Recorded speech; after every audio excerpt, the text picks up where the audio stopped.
What is up, everybody? Welcome back to my reaction to Frieren. I just wanted to say in the beginning of this video that the video may be a bit different. About a couple of days ago, I made a poll on my YouTube channel asking how people feel about different structures in video reactions. Specifically, what do people feel if, let's say, a reactor pause during the reaction and give their thoughts? I thought I would do something similar in regards to the video by putting the discussions that I usually do at the end during the reaction as well, after certain scenes are over. So I don't know how this is going to play out. I don't know if you guys are going to enjoy this or not, so let me know in the comment section down below. Technically, I am not pausing during the reaction. You can always watch the full, uninterrupted, uncut, unedited picture-in-picture version in the description below. And this is just an experiment to see like how people feel about this. If people like this, then I'll probably continue it, and if people don't like it, then I'll just revert back to like the original reaction first and then discussion later. Though if I am being honest here, one of the reasons why I decided to do this is simply because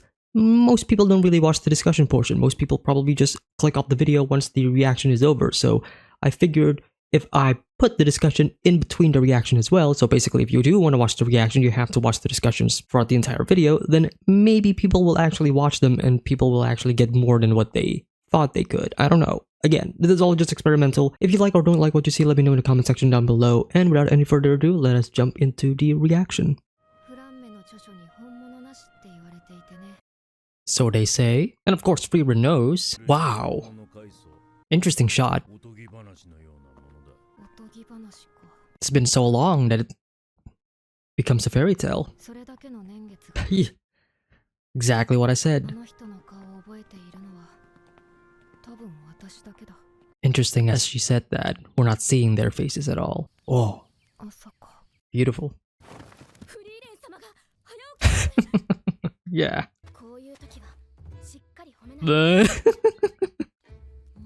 Give her a massage, yeah.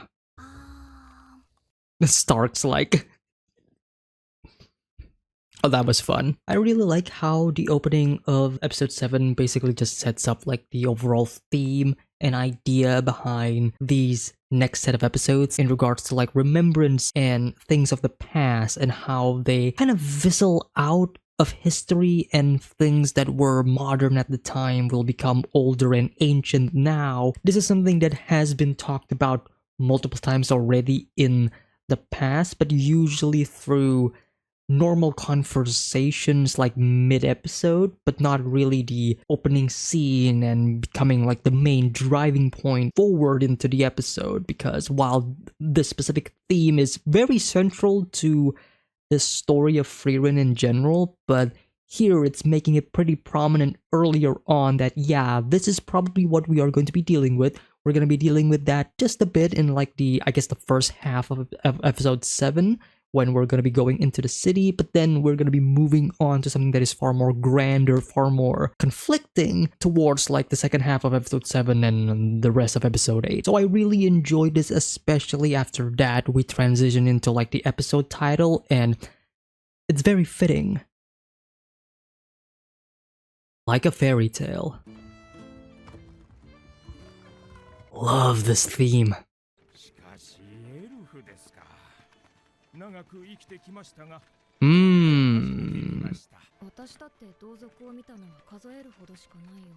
Like your family, perhaps? Interesting. Yeah, it's kind of sad. Whoa. You know, this scene really caught my attention because we never really mention it again in the episode, right? This swing set that Frieren remembers, with the backdrop being a house on fire. Now, of course, later on within these set of episodes, we do see a backstory of a house being on fire, being set by the demon, but I'm pretty sure that this is not the same place at all. No, completely different. We're not supposed to know until like further in, you know, like there will come a time when this will be very relevant and it will make a lot of sense then, but for now it's merely a fraction of a lost memory. I'll call it that. But it is interesting that the imagery of the swing set, right? Something that is very tied deeply to one's childhood, right? This is a swing set, something that kids usually like to play with. And while Frieren doesn't really show it in her face, in her emotion and such, I do genuinely believe that Frieren has this certain level of fear when it comes to like the extinction of her race. The fact that the elves can live for thousands and thousands of years, essentially holding so many memories, right? They are a living library, right? Thousands of years worth of knowledge and memory and lives of other people, right? People from 1,000 years ago that they know that a lot of people now don't anymore, because who are they? We don't know who these people are 1,000 years ago, but these elves do, right? Such as like Flame. Like, a lot of people think that Flame is just like a fairy tale, and yet for Frieren, she is a real person. And the thought of, if Frieren dies or if Frieren is gone, then all of those memories, all of those thousands and thousands of years worth of memory just gone with her, is both frightening and yet very much true to our own lives as well. There are billions of people on the earth that we have no idea what their lives are, simply because nobody ever recorded their lives anymore. Like, those people are gone. We don't know them anymore, and it's kind of scary. But what I am keen to know is whether or not we're actually going to be seeing a different elf. I think the possibility is almost 100% there, and there is also the possibility that the next elf that we may encounter within this show may not necessarily be good. They can be evil, right? Who's to say? We don't know.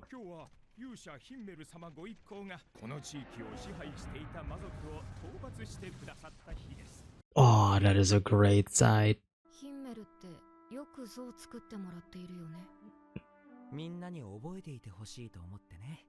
Yeah. There's an ongoing theme here in this episode.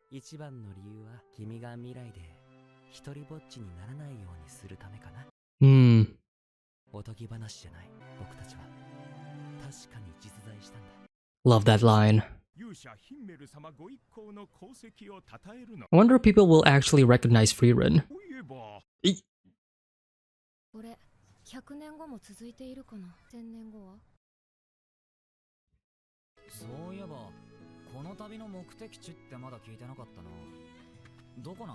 Wait, they haven't told Stark where we're gonna go?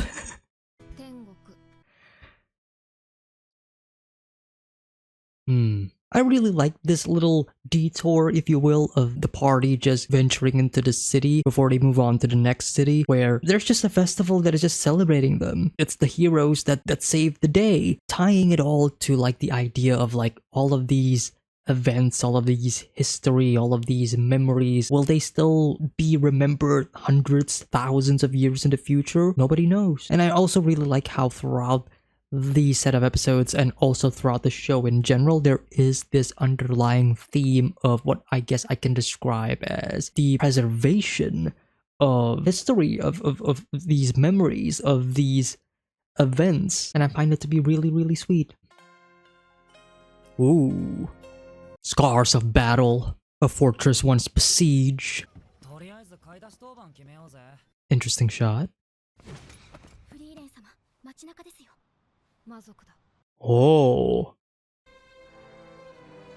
But are they good demons? Great animation there. And there's music too. Odd. Tension. Peace. Oh. Great framing there.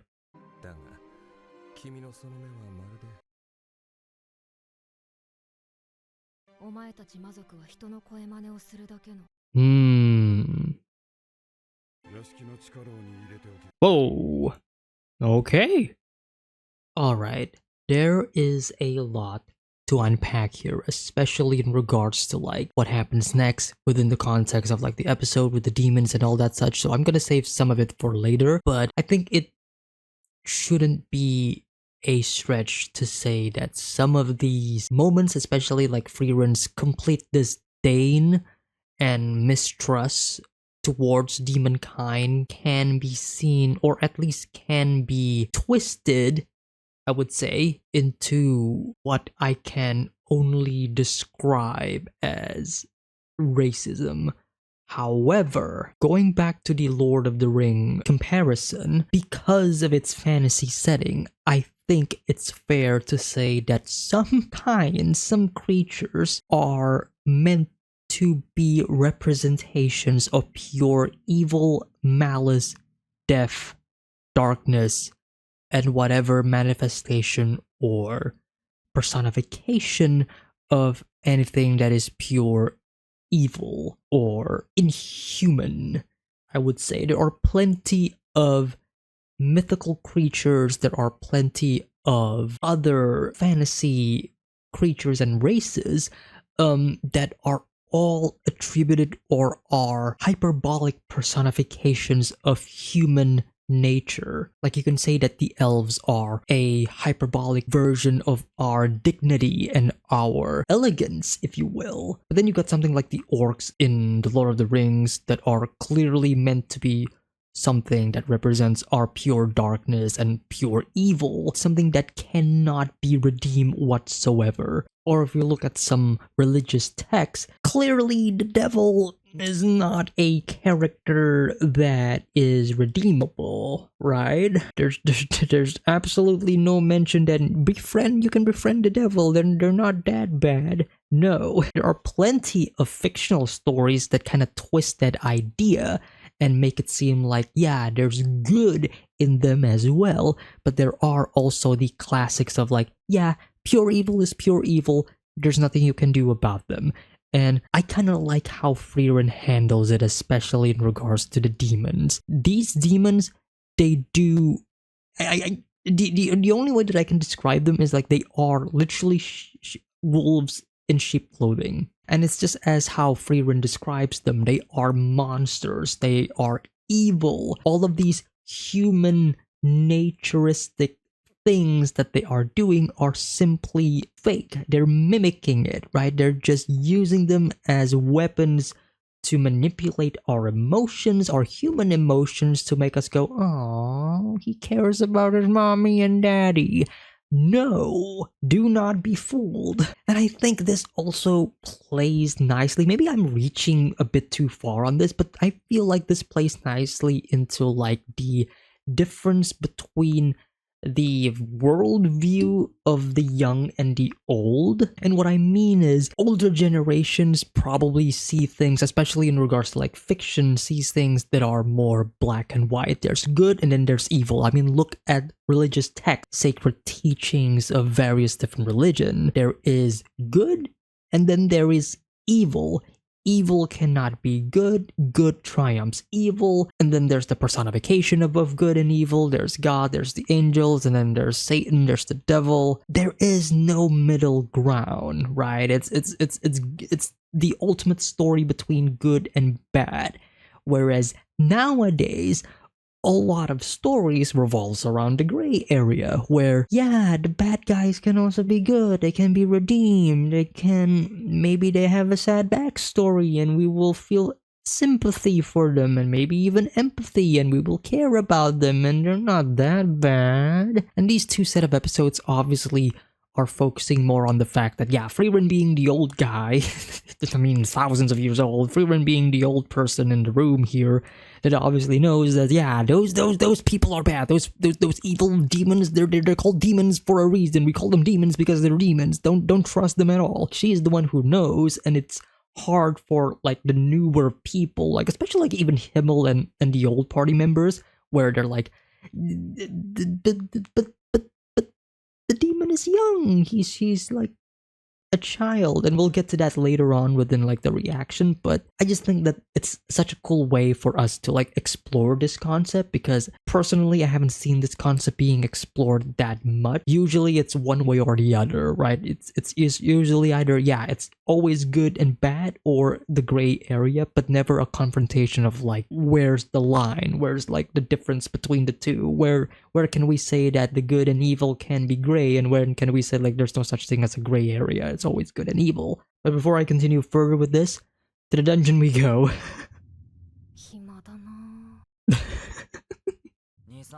Whoa, this perspective shift though. The foreshortening.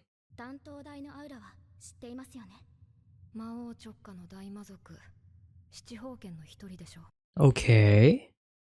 魔族との対話なんて無駄な行為だ。無駄ってことはねえだろう。言葉があるんだ。それに越したことはねえじゃねえか。This is a matter of whether or not the past remains the same, or can the past change? An example of what they are capable of. Is that the same one? This demon? The same one that we saw? Ooh, moral dilemma. Heartless. Voice of reason. This is a very typical critical choice, right? Great shot. In before the demon kills everybody. Look at how it's emotionless though, despite everything human that is being... well...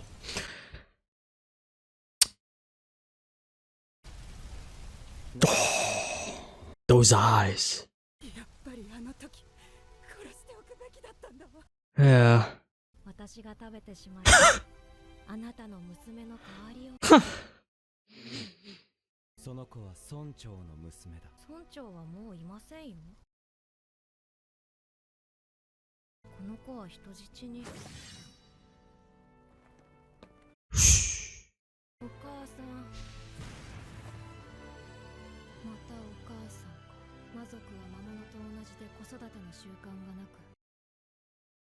So many chills, this shot is incredible.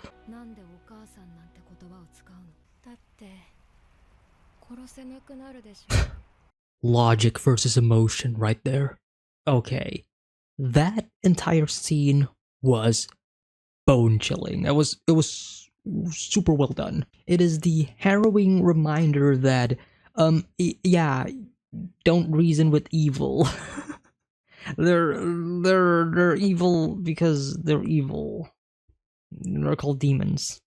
Yeah. And you can definitely feel like the absolute betrayal in Himmel, because Himmel was the one who ultimately got swayed by the demon, right? Like Himmel was about to do it, but then he said, give it a chance. And look what happened. Himmel's kindness to others led to the death of other people. What a brilliant way to showcase how terrifying the demons are in manipulating people, to the point where their actions will ultimately go against who they are as a person, right? And especially with Himmel.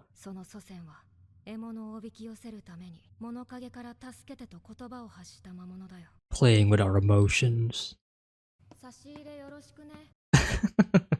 But will history repeat itself in regards to Frieren and Stark? So it's not the same demon.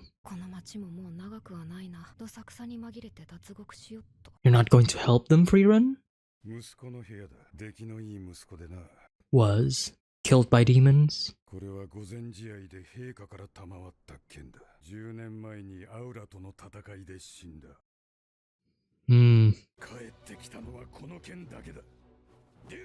Clever trap, but are you capable of killing him? Gonna paint it red? Using the parental... not again. I don't trust them.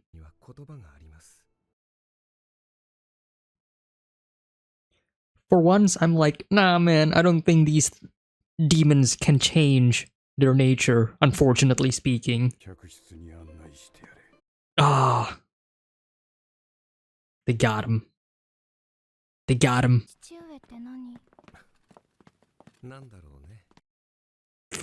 Fuck. Pour the red wine to symbolize the blood that will about to happen. Oh, great shot. Just a kid.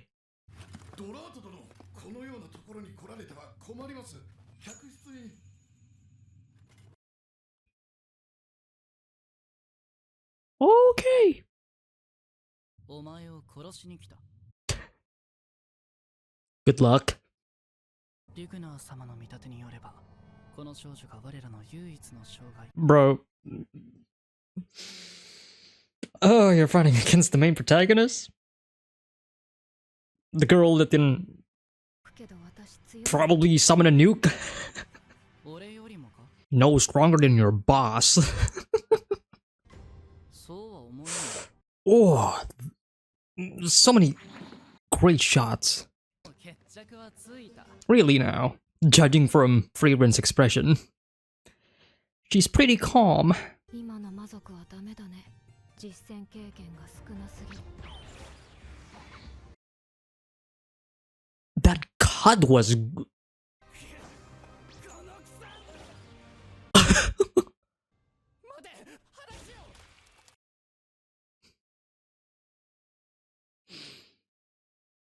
この襲撃を伯爵に報告して残り2匹を始末すれば恩赦くらいはもらえるでしょ。 Man, these shot compositions though.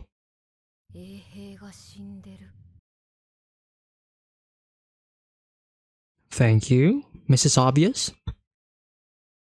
I'm about to see Frieren do some crazy shit, am I? I find it rather funny and terrifying at the same time of this scene. I really love how Frieren just straight up has no emotion during this entire time. She's like, yeah, I'm stronger than Aura, I'm stronger than like your leader or whatever. Like, I don't care. Oh yeah, this amateur, then just immediately evaporates him, like just completely destroys his ass. And it's also kind of terrifying considering we know how powerful Frieren is. She's just been really holding it back. So I guess it's also like a really good reminder of like, yeah, Frieren, we can see that she is a very, you know, like a bumbly character. She's very quirky. We love her. She's cute and such, but do not be fooled. If she wants to, she will do it.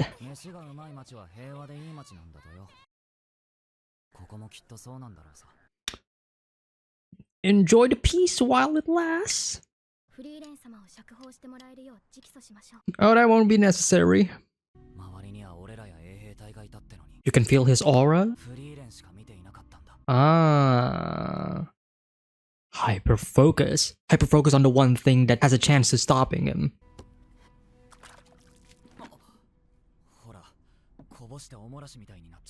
Man, the character acting is on point.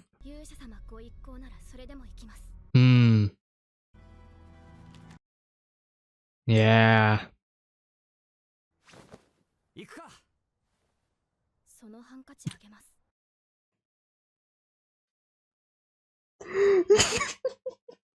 The fact that it's also yellow. Very unfortunate for you, Stark. Very unfortunate.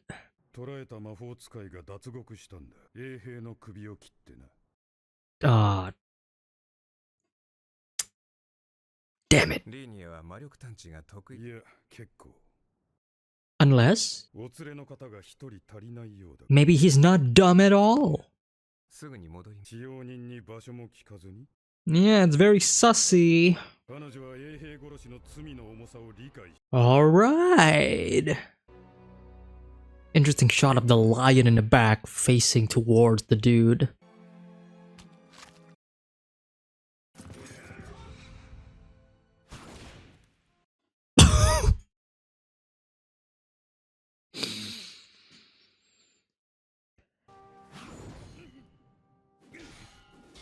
Oh, that is so sick. Yeah, of course you're overjoyed. Oh, the imagery. Gotta be honest, I have not seen much of anime characters using blood powers aside from power from Chainsaw Man, but that was cool. Like that was really cool. I love the implementation of it. I love like the animation and how he utilizes it. It's really well done, and it also showcases how deadly it is. and it's very effective during the scene. Just a really good. It was a really good moment in my opinion. Huh. Yeah, they need him. And now he's gonna be hostage. Frieren? Oh no, that's the girl, isn't it? Oh no, it is Frieren. Yeah. I mean, this is a lesson for the both of them, obviously. Encouragement, heroic music, inspiring music, I would say. At least back us up in case we were about to die. Frieren smiling, that's... Frieren? But I talked about like how if they are going to be meeting like far more dangerous creatures than the dragon that will drive Stark to be that way again. Observed by aura? Whoa. Whoa! Interesting shot. Using the... Whoa! Interesting. Balance. I have never seen Frieren smile like that before. What is that?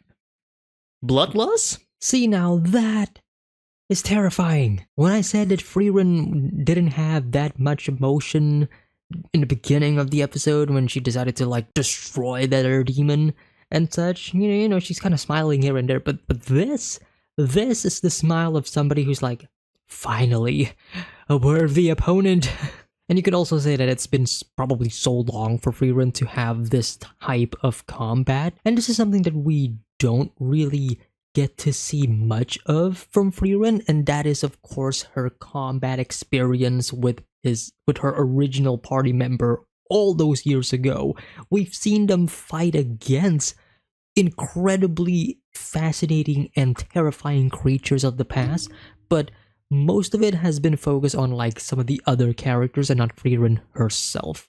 And we don't know how she is in combat aside from maybe like fighting Qual with, you know, her own version of Zoltrak. But this expression that she gave, like this really long exchange, like they can see eye to eye even though they're like miles and miles and miles apart. One, it showcases that obviously they have history, like the show explained it.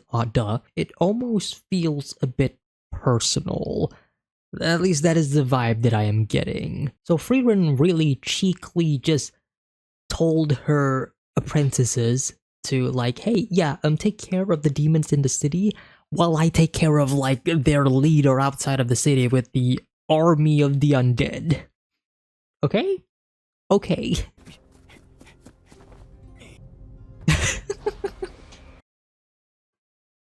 The comedy. That's cool. Too quiet. Whoa. Hello again. Ah.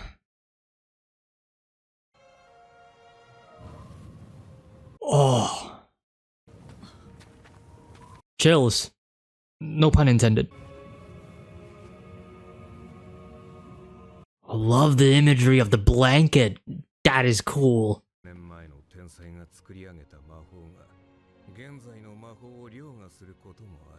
Great line as well. Yeah, I was about to say, how were they able to get in?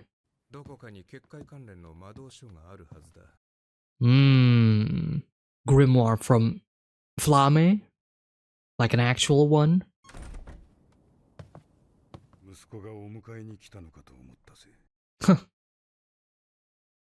That's a sad thing to think about. Come on, Stark. Be strong.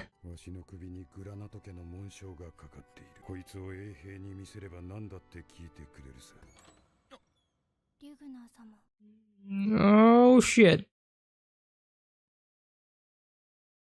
Oh shit. Still shaking. Now more than ever. Don't run away. Just like the Dragon Man. This time, still your resolve. Yeah. Oh.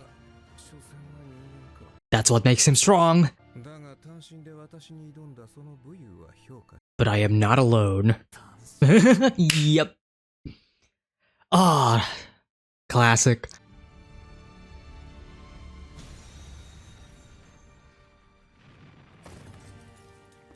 Beautifully done. The timing with the music as well.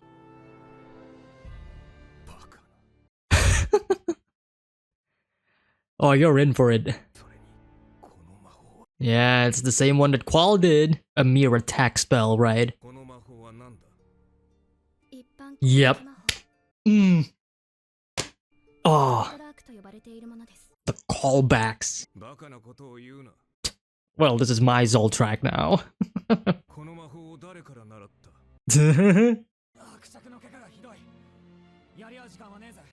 Ah, music, man. Oh. Okay, that's a problem. Yeah. The pose as well. Whoa. The full-on massacre at display. This music.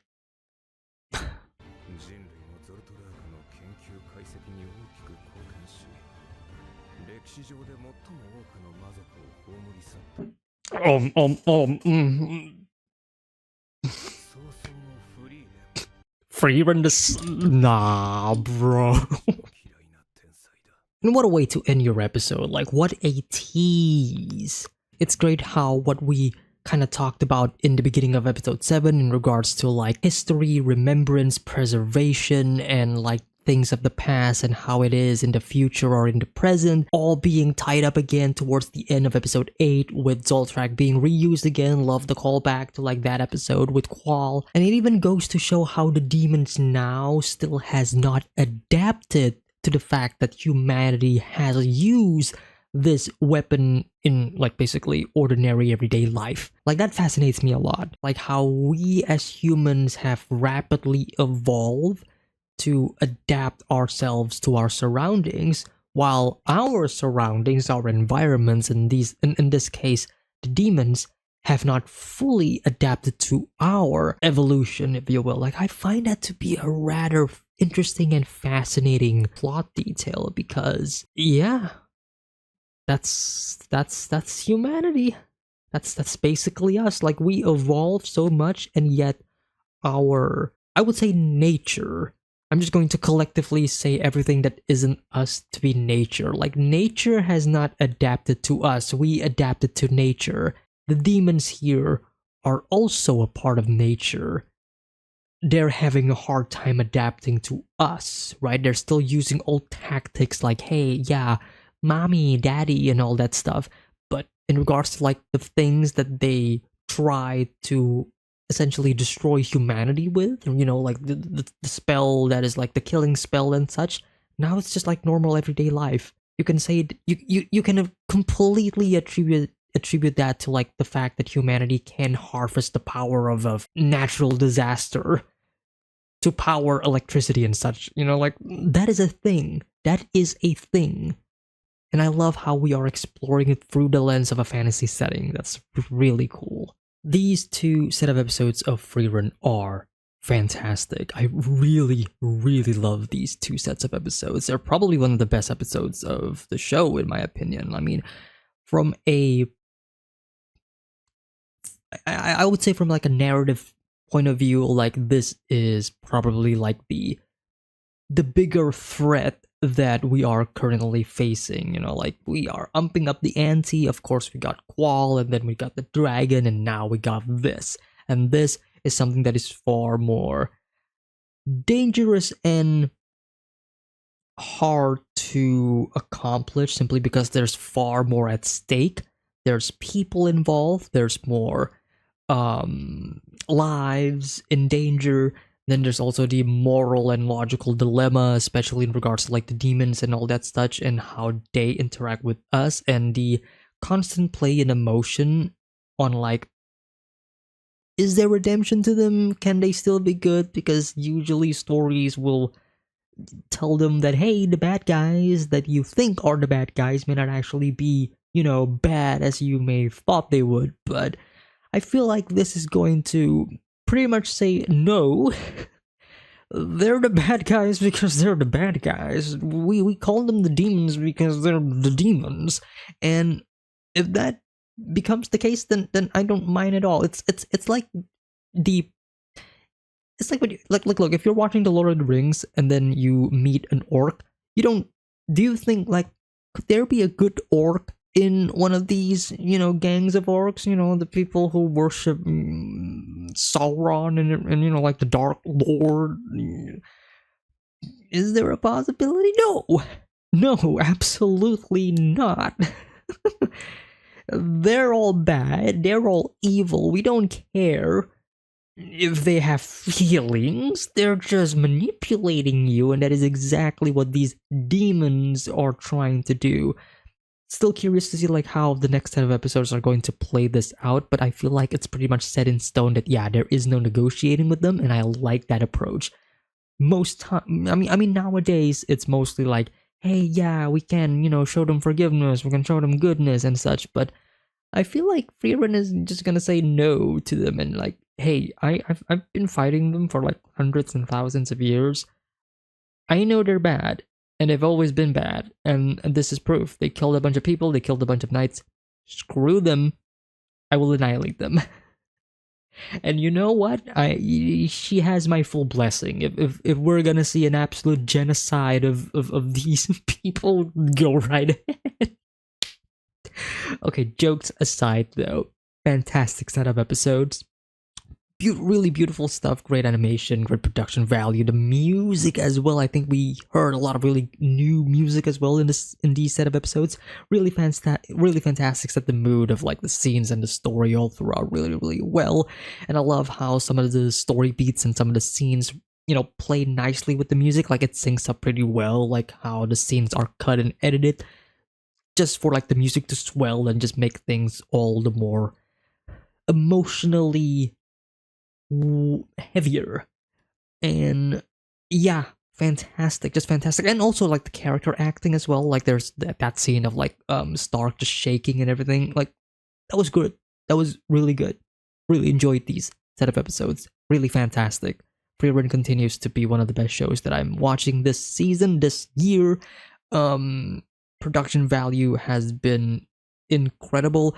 Curious to know and curious to see like how it actually is behind the scenes over at Studio Madhouse, because other studios nowadays has been kind of all over the place. So I'm just curious to know like what are the circumstances behind the production on Frieren, and especially in like if we are comparing it to like other shows that are currently airing or shows that were aired in this year in 2023, because there's a lot of problems in behind the scenes and such. But I'm just curious because of just how good this show looks and how seemingly nothing has been wrong as of yet.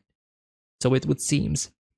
But yeah, my overall thoughts, fantastic, really positive, really enjoyed these setup episodes. Cannot wait to see the next set of episodes. Like I had to stop at episode 8 because otherwise I feel like I'm going to continue with 9, and then after I continue with 9 I feel like I'm going to be continuing with 10, and then I'm just going to binge the show, and then the future me will have a really hard time editing all of these episodes together.